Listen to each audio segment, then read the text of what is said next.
में ये बड़ी अच्छी बात की है, ये मुझे अच्छी लगी कि बदजुबानी इख्तियार नहीं करनी चाहिए, तनकीद हर एक का हक है, करनी चाहिए।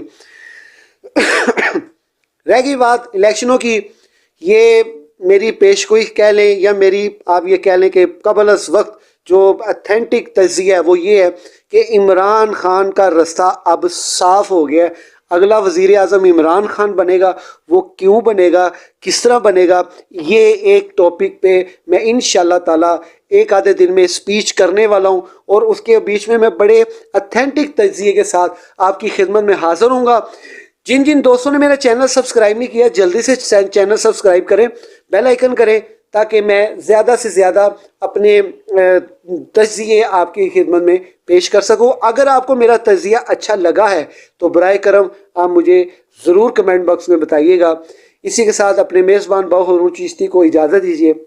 अल्लाह हाफिज़।